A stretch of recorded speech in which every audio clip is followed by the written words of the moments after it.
Ralph, the shootout occurred at about 2:30 this afternoon when two or more Latin males entered the Crown Liquor Store here on the west end of the Dadeland Mall. They were followed by two or three other Latin males, and then the shooting began. There was an exchange of fire between the two groups.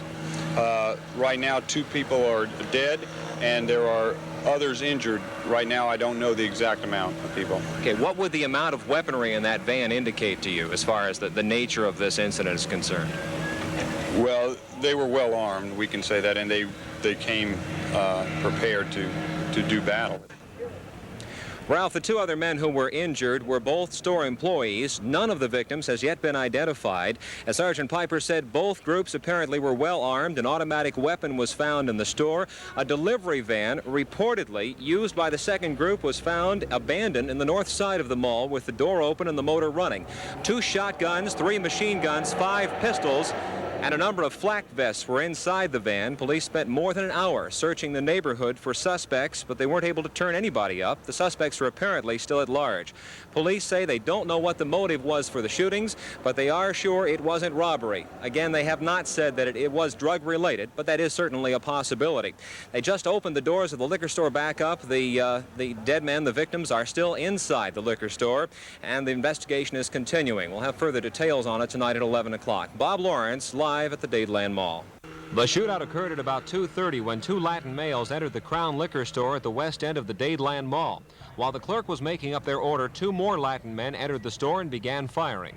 And there was an exchange of fire between the two groups. Right now, 2 people are dead, and there are others injured. Right now, I don't know the exact amount. They were well armed, we can say that, and they came prepared to do battle. A worker in the store was wounded in the shoulder.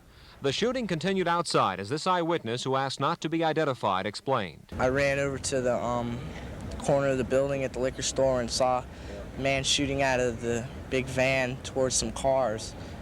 And after they fled, I went over and looked at the car and found somebody underneath who was shot in both ankles. The man hiding under the car was another liquor store worker. The assailant sprayed gunfire all around the parking lot. Shell fragments were found some 40 yards from the store.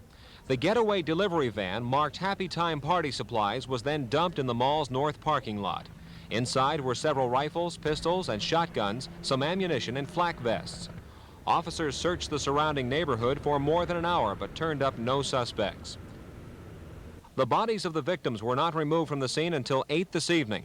Identities have not yet been released. Other information about the murders is still sketchy as the investigation and search for suspects continues. Bob Lawrence, Channel 4 News.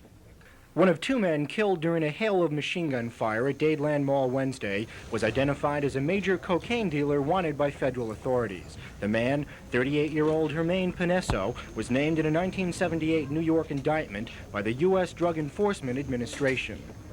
We've identified Mr. Pinesso as a large-scale international narcotics trafficker who was, at the time he was murdered, wanted by DEA for continuing narcotics trafficking. He's identified as a top-notch official in one of the 5 Colombian narcotics rings that we've identified. Homicide detectives say Pinesso and 22-year-old Juan Carlos Hernandez of the Dominican Republic were killed by a rival Colombian cocaine group in retribution for the April 23rd killing of Jaime Sescun by Pinesso's gang. Dade County police predict even more killings as the warfare continues between the rival drug factions. They say there may be as many as 2 other specialized drug wagons, similar to the one used in the Dadeland killings, now on the road somewhere in South Florida. And it's designed in this fashion to prevent rip-offs by other narcotics groups, other factions, and also to prevent the police from stopping this van and making any seizures. Police say they need even more help from the public in providing information to be able to make an arrest in the case. Al Sunshine, Channel 4 News.